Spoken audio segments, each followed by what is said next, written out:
الذي هدانا لهذا وما كنا لنهتدي لولا أن هدانا الله والصلاة والسلام على سيدنا محمد نور الهداية وعلى آله وصحبه نجوم الرشاد. رب اشرح لي صدري ويسر لي أمري واحلل عقدة من لساني يفقهوا قولي. رضيت بالله ربا وبالإسلام دينا وبمحمد نبيا ورسولا وبالقرآن إماما وحكما. ربي زدني علما وارزقني فهما. أما بعد فأقول حضرة المحترمين والمكرمين, para alim, para sepuh, para tokoh masyarakat semua yang saya hormati dan saya muliakan, wabil khusus kepada Al-Ustadz Muhammad Nur Al-Hajj insyaallah sebagai pimpinan Majelis Taklim untuk bina yang saya hormati dan saya muliakan serta saya cintai. Yang saya hormati dan saya muliakan pimpinan Majelis Taklim Syamsis Sumus, beliau Bapak Ustadz Mabrur yang saya cintai dan saya hormati serta saya muliakan, serta tokoh masyarakat setempat, orang tua kami, senior kami, dalam hal ini sebagai tuan rumah juga Bapak RT Sanin yang saya cintai dan saya hormati serta saya muliakan, serta kepada Sohibul Musibah Bapak Syarifuddin yang saya hormati dan saya cintai serta saya muliakan, kepada seluruh tamu undangan semuanya saya hormati dan saya muliakan serta saya cintai dan insya Allah dimuliakan oleh Allah Subhanahu wa Ta'ala. Saudaraku rahimakumullah, mari kita sama-sama membaca hamdalah alhamdulillahirabbil alamin sebagai ungkapan rasa syukur kita ke hadirat Allah Subhanahu wa Ta'ala yang telah memberikan nikmat hidup yang begitu besar dan begitu banyak kepada kita sekalian. Di antara nikmat hidup yang masih dapat kita rasakan bersama-sama sampai detik malam hari ini, alhamdulillah kita semuanya diberikan umur panjang oleh Allah Subhanahu wa Ta'ala, diberikan kesehatan oleh Allah Subhanahu wa Ta'ala, dan semoga kesehatan dan keimanan yang Allah berikan kepada kita semuanya bisa kita syukuri bersama-sama, bisa kita gunakan bersama-sama sebaik mungkin, khususnya untuk soal keimanan. Semoga tetap melekat di dalam diri kita hingga akhir hayat kita, sehingga kita semua meninggal dalam keadaan membawa iman dan Islam. Allahumma amin ya rabbal alamin. Saudaraku rahimakumullah, semua yang saya hormati dan saya muliakan, salawat serta salam semoga tersanjungkan pada baginda Nabi Agung Muhammad sallallahu alaihi wasallam. Melalui majelis yang mulia ini saya akan menyampaikan bela sungkawa yang sedalam-dalamnya kepada Sohibul Musibah, dalam hal ini Bapak Syarifuddin yang 2 hari lalu telah ditinggalkan oleh putrinya yang bernama Silvi Safira. Semoga Nanda Silvi Safira segala amal baiknya selama hidupnya di dalam dunia ini diterima oleh Allah Subhanahu wa Ta'ala, dan dosa-dosanya diampuni oleh Allah Subhanahu wa Ta'ala, serta keluarga yang ditinggalkan diberikan kesabaran dan ketabahan oleh Allah Subhanahu wa Ta'ala. Saya mengucapkan inna lillahi wa inna ilaihi raji'un. Allahumma ighfir laha warhamha wa'afiha wa'fu anha waj'al quburaha min riyadil jannah. Allahumma amin ya rabbal alamin. Saudaraku rahimakumullah, sehubungan tuan rumah sedang berduka, biasanya ketika kita mendapati atau menjumpai teman, tetangga atau saudara kita yang sedang berduka, biasanya kita menganjurkan atau menyampaikan kurang lebih semoga bersabar. Maka sedikit saya akan menyampaikan hal-hal yang berkaitan dengan kesabaran. Sahabat Ali bin Abu Thalib karramallahu wajha berkata, as-sabru ala sati aujuhin, al-awalu as-sabru ala ta'at والثاني الصبر على المصيبة والثالث الصبر على المصيبة فمن صبر على الطاعة أعطاه الله تعالى 100 درجات كل درجة ما بين السماء والأرض ومن صبر على المصيبة أعطاه الله تعالى يوم القيامة 600 درجات كل درجة ما بين السماء والأرض ومن صبر على المصيبة أعطاه الله تعالى أجره بخير حساب. Yang artinya sabar itu terbagi menjadi 3 bagian. Yang pertama as-sabru ala ta'at, sabar menghadapi ketaatan. Artinya apa? Artinya kita sebagai seorang hamba oleh Allah Subhanahu wa taala dituntut untuk taat, untuk taat, untuk tunduk kepada aturan Allah Subhanahu wa taala. Dalam kenyataannya untuk taat itu sangat-sangat berat. Oleh karena untuk taat itu sangat berat, maka kita harus bersabar. Artinya sabar adalah kita berusaha, kita terus berusaha untuk menjalankan apa yang telah Allah perintahkan. Itu artinya sabar ala taat, sabar di dalam ketaatan. Walaupun berat, tetap kita berusaha tidak menyerah begitu saja. Sabar yang kedua, maaf tadi salah baca. Sabar yang kedua as-sabru alal maksiyah. Sabar ketika menghadapi kemaksiatan. Betapa sulitnya kita menghindari kemaksiatan. Yang mana kemaksiatan itu harus kita hindari, harus kita tinggalkan. Karena apa? Karena itu merupakan larangan Allah dan Rasul. Tetapi walaupun berat untuk meninggalkan kemaksiatan itu, kita harus tetap berusaha untuk meninggalkan walaupun berat. Walaupun kemaksiatan itu terkadang menyenangkan, tetap kita harus berusaha untuk meninggalkan. Yang ketiga, sabar alal musibah, sabar ketika kita ditimpa suatu musibah. Apa itu musibah? Musibah adalah hal-hal yang tidak menyenangkan buat diri kita. Bentuknya macam-macam. Ada kalanya kehilangan harta, ada kalanya ditinggalkan salah satu keluarga kita, ya. Ada kalanya kita dicaci maki oleh orang, difitnah oleh orang lain. Itu semua adalah musibah.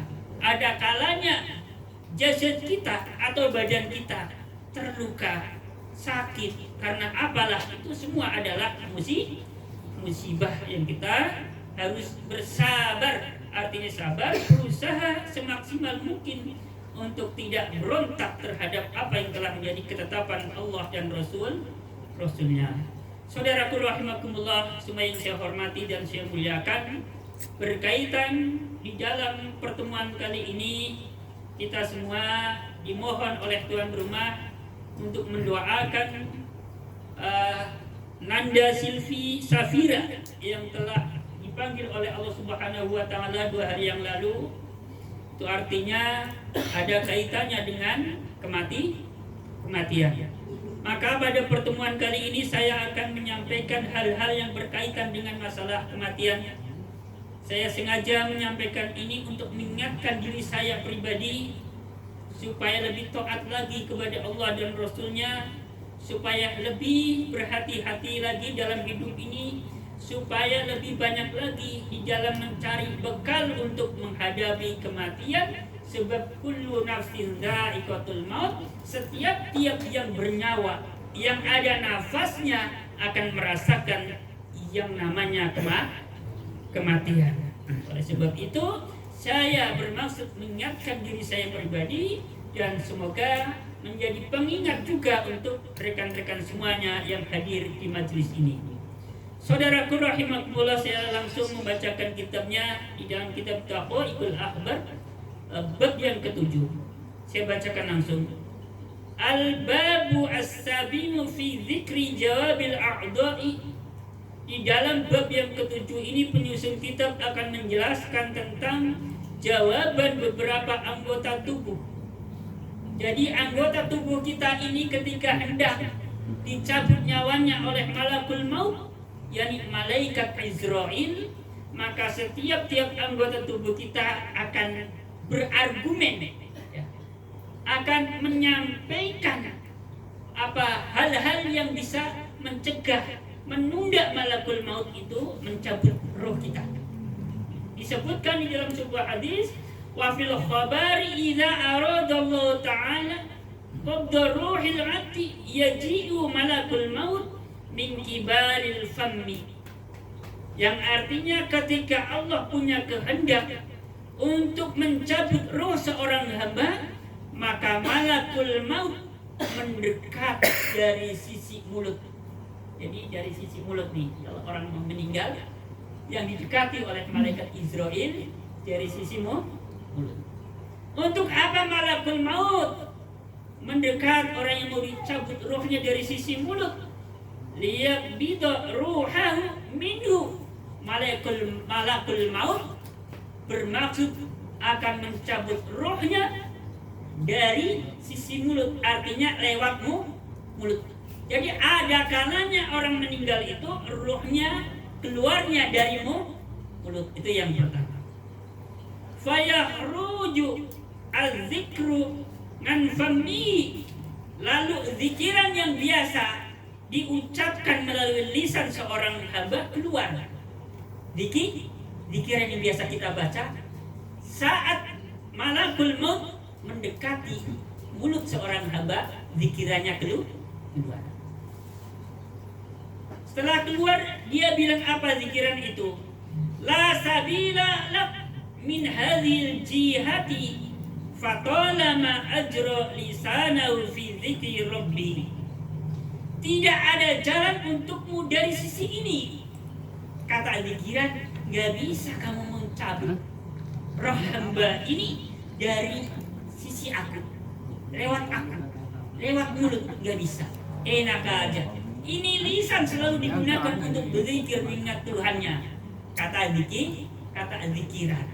Jadi berargumen, Pak Ustaz, ya, antara zikiran yang biasa kita baca dengan malakul itu yang. Setelah zikiran yang biasa kita baca keluar dari lisan kita, ya, berargumen dengan malakul maut, akhirnya malakul maut nyerah. Untungnya orang sering zikiran, jadi nggak mudah dicabut rohnya, ya, nggak mudah datang dicabut balik lagi. Gara-gara apa? Lisannya sering digunakan untuk berzikir niat Allah Subhanahu wa Ta'ala.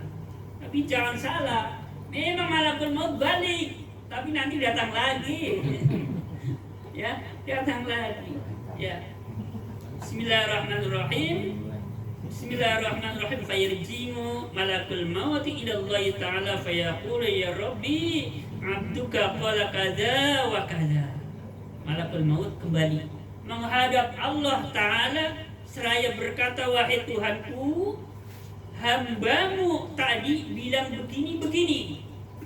Tadinya mau aku cabut dari arah mulut, ternyata dari mulutnya keluar zikiran, bilang begini, saya nggak tega, wahai Tuhan, nggak tega. Akhirnya Allah berfirman, ikbid min jihatin ukhra, wahai malakul maut, coba kalau kamu tidak bisa mencabut lewat mulutnya seorang hamba yang rajin berzikir untuk mengingatku, maka dicoba dicabut dari sisi lain. Kata Allah kepada malakul maut Allah atau malaikat Israil. Malaikat Israil yang namanya malaikat tidak pernah maksiat, tidak pernah membantah segala perintah Allah, ya nurut saja malaikat. Faiji'u min kibalil yadi, kemudian malakul maut mendekati orang yang mau dicabut ruhnya dari sisi tangan. Jadi mulut gagal, lalu datang dari sisi tangan. Gini tangannya. Ya, karena kadang-kadang kalau orang meninggal tangannya lagi diincar. Ya, karena tangannya lagi diincar, makanya tangannya nggak bisa diam. malakul maut mendatangi seorang hamba yang mau dicabut dari sisi tangannya. Kemudian ada yang bicara di situ. Fayaqulu, sebentar. Fataqulu la sabilak ilaihi. Tidak ada jalan untukmu untuk mencabut rohnya seorang hamba dari sisi ini, dari jalan ini. Kamu tidak bisa mencabut roh hamba ini lewat tangan. Karena apa? Karena tangan ini sering digunakan untuk mengeluarkan sedekah. Karena tangan ini sering digunakan untuk mengusap kepala anak yatim. Karena tangan ini sering digunakan untuk menulis ilmu-ilmu Allah. Karena tangan ini pernah digunakan untuk jihad di jalan Allah. Karena tangan ini sering kali digunakan untuk menolong sesama. Mereka dibantah kayak gitu, mental, nggak jadi cabut. Mau cabut dari sisi mulut nggak jadi karena rajin deh. Mau dicabut dari sisi tangan nggak jadi karena rajin sodako. Ketunda lagi Pak RT. Ya, ini ada beberapa fase. Ini udah dua. Udah mau mencabut 2 kali. 2 kali percobaan mencabut nyawa seorang hamba, malakul maut gagal. Dilanjut lagi. Bismillahirrahmanirrahim. Summa yaju ila rijli. Kemudian malakul maut mendatangi seorang hamba yang rohnya mau dicabut dari sisi kaki. Mulut nggak bisa, incer lagi tangan nggak bisa, kaki. Apa kata kaki? La sabila min jihati. Kamu tidak bisa cabut aku. Kamu tidak bisa cabut roh seorang hamba ini dari sisi aku lewat kaki, nggak bisa. Karena apa? Kaki ini sering digunakan untuk mendatangi sholat jamaah. Kaki ini sering digunakan untuk mendatangi, menengok orang yang sakit. Karena kaki ini sering digunakan untuk mendatangi majelis ilmu, majelis taklim. Kata kaki. Kakinya siapa? Kakinya seorang hamba yang rohnya mau dicabut oleh malaikat Israel, dan ternyata seorang hamba tersebut rajin mendatangi majelis-majelis kebaikan.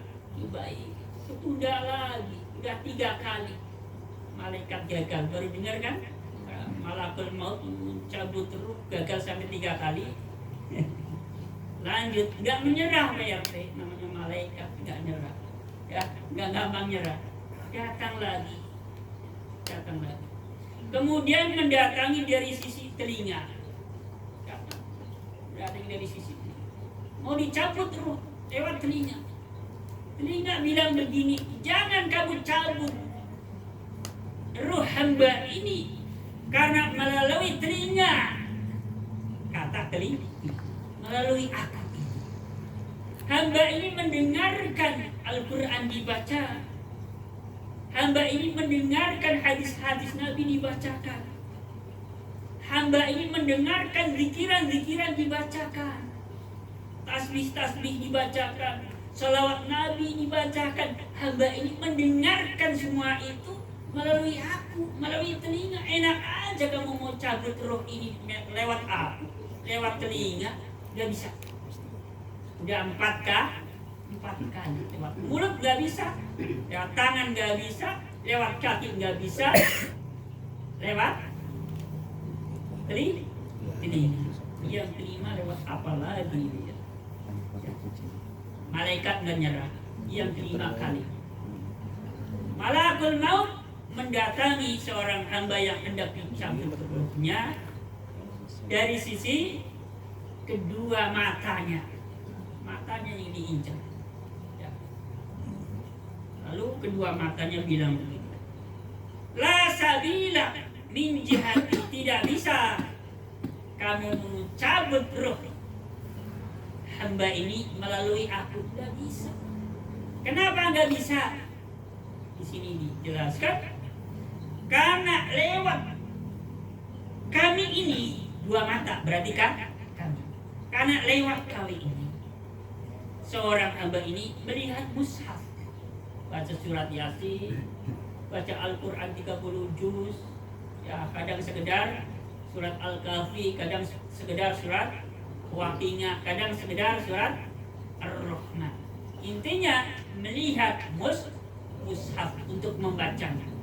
Jangan cabut lewat aku, karena kami ini sering digunakan untuk melihat membaca mushaf. Jangan cabut roh ini melalui kami, karena lewat kami, melalui kami dapat melihat wajah-wajah orang-orang alim. Jangan cabut. Mataku sering buat melihat orang-orang alim. Kata mata. Lanjutnya, jangan cabut kami, karena melalui kami sering melihat wajah-wajah orang soleh. Jangan cabut roh. Seorang hamba ini melalui kami, melalui mata. Itu kata mata. Jangan cabut ruh hamba ini melalui kami, karena melalui kami hamba ini sering melihat, sering menziarahi kedua orang tuanya.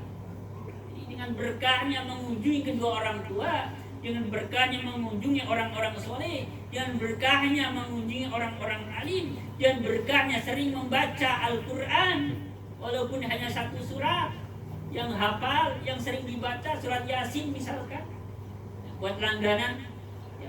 Tetapi mata kita ini sering digunakan untuk membaca mushaf. Insya Allah semua anggota tubuh kita ini akan membelanya. Supaya apa? Supaya jangan dulu dicabut. Ini udah 5 kali gagal malakul maut mau mencabut ruh seorang hamba yang rajin ibadah, akhirnya setengah nyerah. Ya. Singkat cerita, malakul maut setengah menyerah, akhirnya kembali menghadap Allah Subhanahu wa Ta'ala sembari berkata, wahai Tuhanku, aku sudah berusaha mencabut dari sisi ini. Ia membantah, aku mau mencabut dari sisi ini, dia membantah.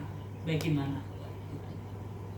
Akhirnya Allah Subhanahu wa Ta'ala berfirman, wahai malakul maut, coba gantungkan namaku di telapak tanganmu, kata Allah kepada malakul maut, malaikat Israil.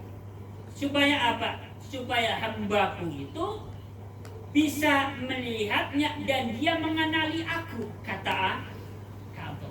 Betul, diperhatikan oleh malakul maut. Nama Allah dicantumkan oleh malakul maut di dalam telapaknya. Kemudian seorang hamba yang ruhnya hendak dicabut oleh malakul maut melihatnya. Lihat. Jadi malakul maut, jadi seorang hamba yang ruhnya hendak dicabut itu melihat itu. Dalam telapak tangannya malakul maut itu ada asma Allah. Kemudian dengan cepatnya ruh seorang hamba itu keluar dengan sendirinya. Jadi kesimpulan dalam hadis ini adalah yang ingin saya sampaikan, insya Allah bila mana kita semasa hidupnya rajin ibadah apapun bentuk ibadahnya, melalui lisan dengan berzikir, melalui mata untuk melihat orang-orang soleh, orang-orang alim, melihat kedua orang tua kita, melihat mushaf, melalui tangan kita membantu saudara kita, tetangga kita, teman kita, melalui kaki kita menghadiri, mendatangi majelis-majelis ilmu, sholat jamaah dan lain-lain. Insya Allah malaikat pencabut ruh mencabutnya itu yang pertama dengan sangat-sangat hati-hati dan sopan, nggak serta merta, nggak main cok kayak gitu, enggak kayak tadi. Jadi nggak dicabut, akhirnya keluar dengan sendirinya, dengan keikhlasan dan keridoan. Rohnya orang yang ahli ibadah itu keluar sendirinya. Kenapa mau keluar dengan sendirinya? Karena sudah melihat asma Allah, merindukan Allah Subhanahu wa Ta'ala, segera ingin bertemu dengan Allah Subhanahu wa Ta'ala. Satu-satunya yang menjadi pintu supaya kita bisa bertemu dengan Allah Subhanahu wa taala, salah satunya adalah kematian. Sebelum kita mati, maka belum bisa bertemu dengan Allah Subhanahu wa taala secara langsung. Nah, ini barangkali yang saya sampaikan pada pertemuan kali ini. Saudaraku rahimakumullah, sedikit saya tambahkan supaya kita lebih berhati-hati lagi di dalam hidup ini, menjaga kualitas ibadah kita. Kita sebisa mungkin menghindari hal-hal yang telah Allah larang, menghindari sebisa mungkin hal-hal yang berbau kemaksiatan. Sedikit saya tambahkan, saudaraku rahimakumullah, perlu diketahui bersama bahwa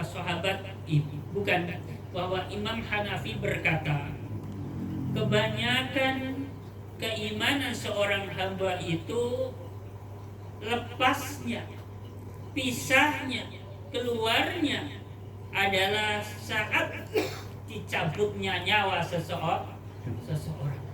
Artinya banyak sekali orang yang semasa hidupnya dalam keimanan, tetapi sungguh sayang, mati dalam keadaan tidak membawa iman. Karena apa? Karena saat itu imannya lepas. Maka oleh sebab itu kita mohon kepada Allah Subhanahu wa taala, jangan sampai iman kita lepas saat ajal kita datang. Jangan sampai. Iman kita harus kita bawa sampai mati. Sampai mati kita bawa. Ya, jangan sampai semasa hidup saja, tapi sampai mati. Maka di sini disebutkan apa kira-kira hal-hal yang bisa membuat seseorang menjadi su'ul khotimah atau akhiran yang buruk, atau dengan kata lain mati dengan keadaan tidak membawa imannya lepas. Salah satu hal yang sering membuat seseorang imannya lepas saat cabutnya nyawa adalah sering menyakiti orang lain. Kita harus berhati-hati sebisa mungkin di dalam kita hidup di dunia ini untuk tidak menyakiti orang lain dengan cara apapun. Dengan demikian insya Allah kita hidup dalam keimanan, mati pun dalam keadaan membawa iman dan Islam. Jadi ini barangkali sedikit yang perlu saya sampaikan berkaitan dengan hal-hal yang berkaitan dengan masalah kematian. Semoga menjadi pengingat buat saya pribadi, karena disebutkan cukup bahwa kematian sebagai pengingat. Ketika kita melihat saudara kita, teman kita, tetangga kita, teman-teman kita ada yang meninggal, maka itu cukup menjadi peringatan, cukup menjadi pengingat bahwa suatu hari kita akan menyusul mereka. Itu sebabnya setiap saya melewati kuburan, biarpun saya sedang mengendari motor kenceng, saya paham di situ ada kuburan, saya selalu mengucapkan assalamualaikum ya daro qaumin mu'min fa insyaallah lakum lahikun. Dalam hati saya berkata begini, dalam hati saya, terjemahannya dalam hati, salam untuk panjenengan semua, ya, cepat atau lambat saya akan menyusul panjenengan. Dalam hati saya. Jadi saat saya membaca itu, saya rasanya tenang. Cepat lambat akan menyusul mereka. Ya, artinya setiap melewati kuburan, sebisa mungkin kita mengingat kematian. Salah satunya adalah membaca salam untuk ahli kubur, kalau bisa ditambahkan dengan menghadiahkan Fatihah secara umum kepada para ahli kubur. Sebab ahli kubur itu bisa melihat siapa saja orang yang berduka, siapa saja orang yang turut bersusah, bersedih atas meninggalnya, dan siapa saja orang yang turut mendoakan. Mereka paham. Jadi ada saudara yang susah, sedih, menangis, dia paham. Siapa yang turut mendoakan, tangga, teman, saudara, teman bergaul turut mendoakan, dia mengerti. Ya, seperti itu, supaya ketika nanti kita sudah dipanggil oleh Allah Subhanahu wa taala banyak yang mendoakan, mumpung masih hidup banyak-banyak kita mendoakan orang yang sudah meninggal. Ini barangkali yang saya sampaikan pada pertemuan kali ini. Mohon dibukakan pintu maaf yang seluas-luasnya apabila di dalam penyampaian saya ada yang kurang tepat, ada yang dinilai kurang sopan, ada penjelasan-penjelasan yang masih dinilai kurang tepat, kurang lengkap. Mohon dibukakan pintu maaf yang seluas-luasnya. Akhirul qawli billahi taufiq wal hidayah wa ridha wal inayah. Wassalamualaikum warahmatullahi wabarakatuh.